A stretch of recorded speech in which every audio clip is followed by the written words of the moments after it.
Ladies and gentlemen, I'm going to start this video today by opening the one sacred shard I have on my main account because I feel like a sacred dopamine. We got an epic and... Okay, let's start the video.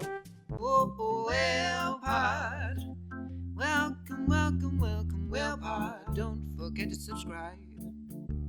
This is Darth Microtransactions channel and we're gonna have some fun tonight. Welcome back.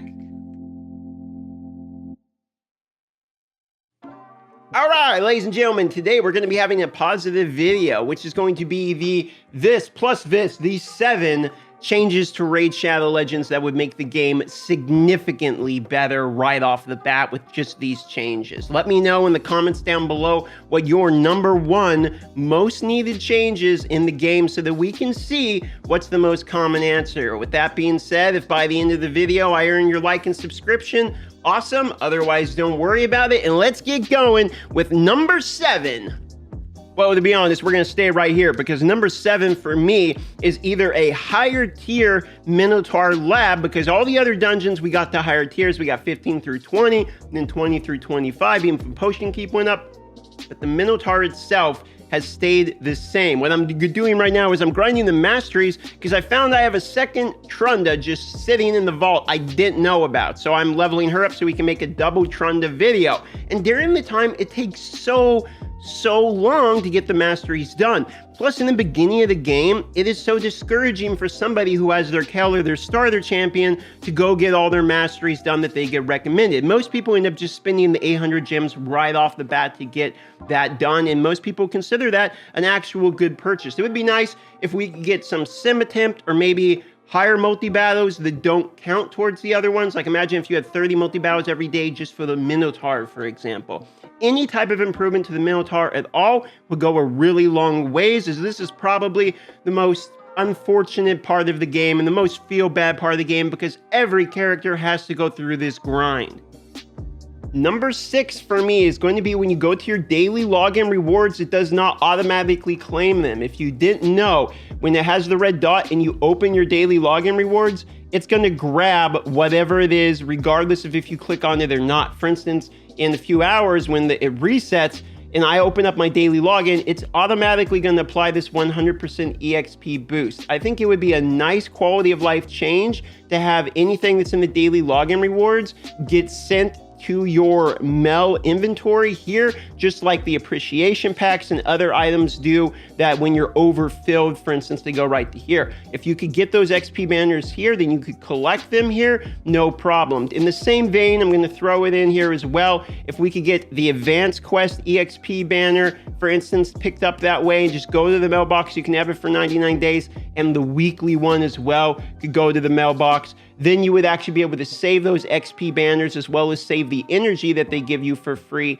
and use those during the fusions. And that would actually help the free-to-play players be able to prepare a little bit better. Now, keep in mind, there is a monetization type of reason why they wouldn't want to do this. If you go to the shop and you look here in the gem shop, you can actually buy these EXP banners, and EXP banners are always worth it in order to, do campaign farming, for instance.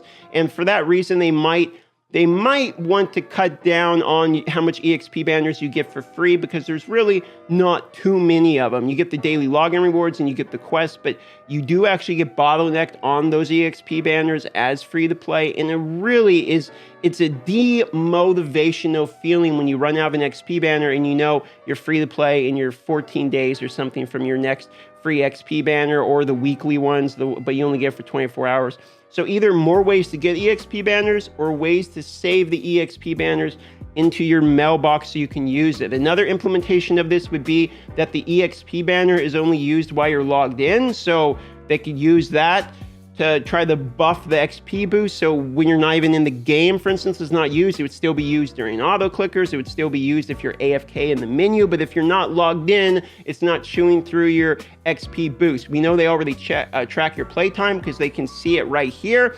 5 minutes, 20 minutes, 40 minutes, 60 minutes, 90, and 2 hours, right? So 3 hours. you can see this here. It knows how long you're spending in the game itself, so they already have the technical ability to do this. It would be another big quality of life change.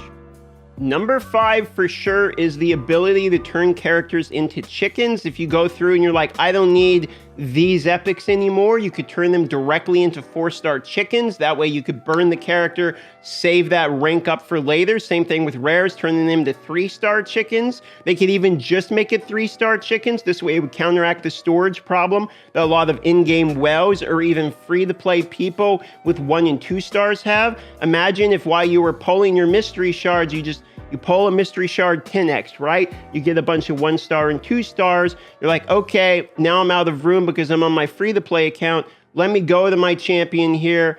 What I'm going to do is scroll down, click on these, and turn these into 1-star chickens, or turn these into 2-star chickens. And maybe there's a silver cost or a small gem cost or something associated with this, so that way they would feel comfortable doing it, because Plarium wants to monetize everything. But this would fix the room issue. This would make it significantly easier in the tavern when you're actually trying to rank people up, for instance. You could go through and then use these chickens. It would save a lot of the time there. And on top of it, 3 and 4-star chickens are something that over time you end up getting a pretty good amount of anyway if you're a daily player through the tournaments and all that. So I don't really think they have an issue with making sure that 3 and 4-star chickens are something you can pick up. So it seems weird to me that you're stuck holding on to 1 copy of every rare. This is also something that's been suggested for over a year now. I think Chillfly Elite was the original one to come out with that suggestion, and that was definitely over a year ago, because me and him have been in this raid space for a little over 2 years now, I believe. Number 4, and I can't believe I have to say this again,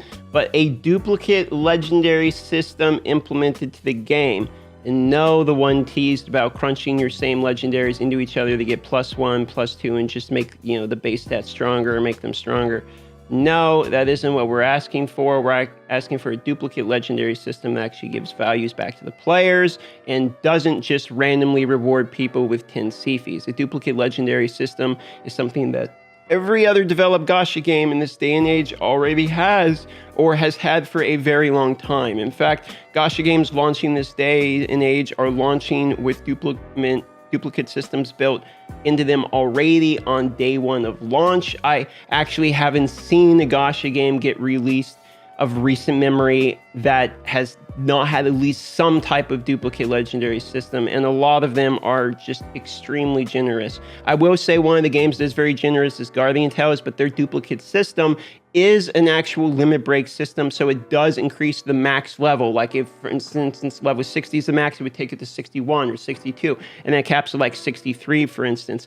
I could see them doing that type of thing. It is like the +1, +2, and Guardian Tales is a generous, good game that has implemented a similar system that Raid has teased out that they're doing. So it could be possible that it's not a terrible system. The problem is, in Guardian Tales, these other games, it's not a heavily monetized, welling out type of game. It is free to play friendly. You can play the game and grind out those max levels and everything free to play, because they have mileage systems. You can actually just choose the legendary you want, so you can keep pulling with your free to play gems and then just keep crunching, guaranteeing that you can get the duplicates of a legendary. Basically, we don't have that system in this game, so any type of system that is going to do duplicate legendary and make them stronger and stronger is just going to be implementing more layers of RNG. RNG is effectively where they make their money, because it wastes your money until you get the right RNG. And I think that's probably why the duplicate legendary system they are going to implement is going to just make my 5 Nethros or my tons of Macabs you see. I have a lot of duplicates is where I'm going with this. It's going to make these duplicates ridiculous. Next on the list, and number 3 on the list, is going to be a way of actually acquiring books farmable that isn't once a month. If you didn't know, the way we currently have of basically farming books is your daily logins. You can see there's 1 there, and that's it. And then if we go here, the quest, advanced quest, 1 there, 1 there. So we're a little limited on books now, aren't we? And the only other way to get the books is through the essential pay-to-win type of events. You can see here, you go in, artifact enhancement, there's 1 book there. If you go to the tournaments now, you actually have to score really high in the tournaments if you want. Dragon tournament, check it out. Rank 5 chicken. There's actually not even a book here. We go to the global leaderboard. Look, they literally don't even, they give you one rank 5 chicken for literally winning the global tournament right now. So, I mean, which is worse than the 4th place reward of 2 void shards, like way worse. I don't know why you would actually want the rank 5 one. That's quite hilarious looking. I mean, you get my point. Like, there's not really any viable strategy to getting books. I mean, not really. They don't drop from dungeons randomly. The purchasing price is like a complete joke. The only way you can really get them is when you're going through and doing your missions for like the first time or your challenges. And then after that, you're basically out. And it's good luck to you. So they really, they need some way of farming books. Chillfly Elite had an idea, again, almost 2 years ago at this point, where they had a dungeon that just has book pages in it. And then you can farm the pages and then eventually you get a book. I like that idea. You can tell the Doom Tower was kind of their iteration of that. Well, I'll tell you what, we'll just throw a couple epic books on in here and people will go through and do it. And this is Doom Tower Hard, gotcha. And then, we'll throw 1 legendary book, 2 legendary books, and a few epic books, and we'll call it a day.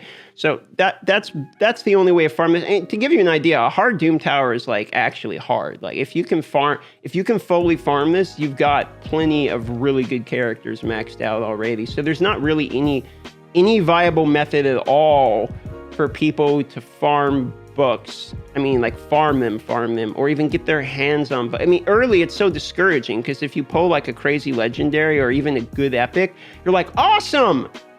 I can't do anything with him. Number 2 on my list is going to be an actual form of clan versus clan or clan PvP or guild versus guild, whatever you want to call it.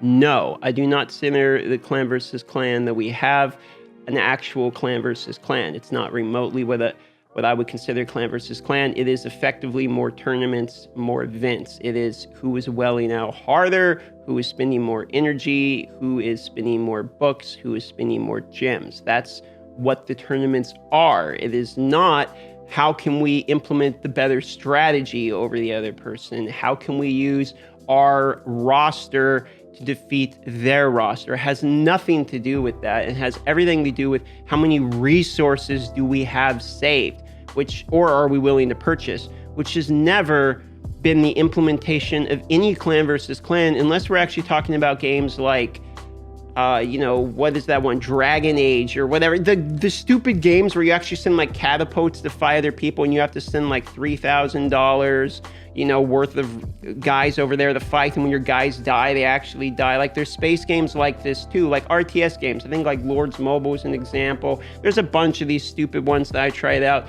and they're all the same, where you buy characters, you send them out there, the characters die, you have to buy them again. But that's not what this game is. This is a gacha game. So it's like, why is clan versus clan essentially who's spending more money or who has more resources? That's not PvP in my mind remotely. And if you enjoy it, I don't know why. I mean, maybe it's your sort of thing. We've won one of these clan versus clans before. I went really ham on the first one, then totally gave up after the first one. And then I told everyone, don't even bother with it because all they're going to do is make you waste resources. I mean, I wasted like damn near 50 epic books and like 30 legendary books or something. And all I have left is the saved resources. Then I'm completely out because I haven't spent money in over a year at this point. I'm not in the content creation program, so I don't get any freebies at all. I mean, I'm bone dry on the income and it's just, I have to manage my resources. So I'm in the same boat as like everyone else in this day and age. And I don't see how remotely it would ever be worth it. I mean, maybe if you're just grinding out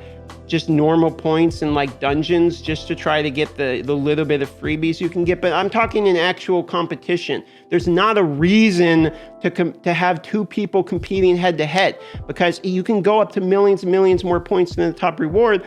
And all you're doing is wasting resources to try to beat the other guy for another. I mean, it's a huge ripoff. So we need, and it's not what people ask for remotely.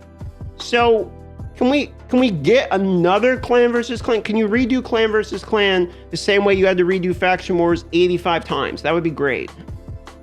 Number 1 for me is kind of cheating because it's 2 things wrapped into one. And I want to go with implementing things that have already been designed and they've tested that they've since scrapped. And that would be 1, the Hydra boss. If you didn't know, they already made the Hydra boss, tested the Hydra boss, and decided not to release it. It was already something that was on the coming to the game roadmap. It was already something they had built. Somebody leaked it way earlier when I was in the content creator program, and they, for whatever reason, they just scrapped it. I don't know if they didn't want to have another clan boss situation where it's another thing constantly giving out rewards. Clan boss is the thing that gives out the most rewards in the game, and the only way you can farm the books like we had earlier is really through clan boss, but it's again RNG and you have to get lucky. So it's kind of a, it feels bad that they scrapped that, but there's another thing that's even more important that they scrapped, which is the battle pass. So if you didn't know, they started out this battle pass type of thing, and you could go up here, or actually it was down here, click on your battle pass,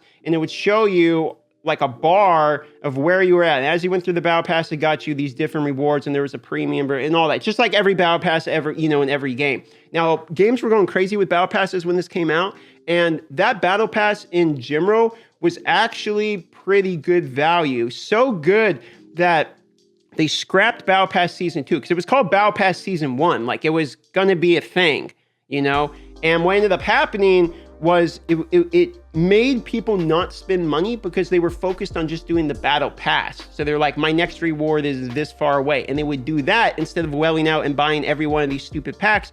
They ended up losing money. So what they did is they went out, and instead of redoing the battle pass, they started sending the battle pass, or a altered version of it. It's called Battle Pass 1.5. They started sending it to newer players and some test players to see what would happen. And then they told everyone in the moderator group, this is what they actually told people in the moderator group, not in the content creator group, because this is back when I was a player moderator, that you can't tell people that only some people are getting a new version of the battle pass. They were very strict about this. Obviously, I don't give a fuck now, but it was like, why? And then you realized what happened was they weren't making enough money off the battle pass, and they were trying to remonetize it by reskinning the same battle pass on newer people that didn't have it yet and stuff.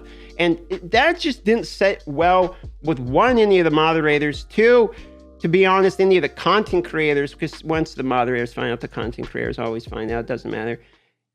And people just kind of forgot about it and moved on. I don't know if it's because we weren't really supposed to talk about it out in the open. I don't know if it was because people were more internally annoyed that the Hydra boss was already tested and didn't get scrapped. I don't know why, but we just kind of let it go. So personally, I would say just release content that's already in the game for the last one. Yo, kitty, what? I tell you what, for number one, if somebody can nerf my kitty's meow, she's not even in heat anymore. She's just highly annoying.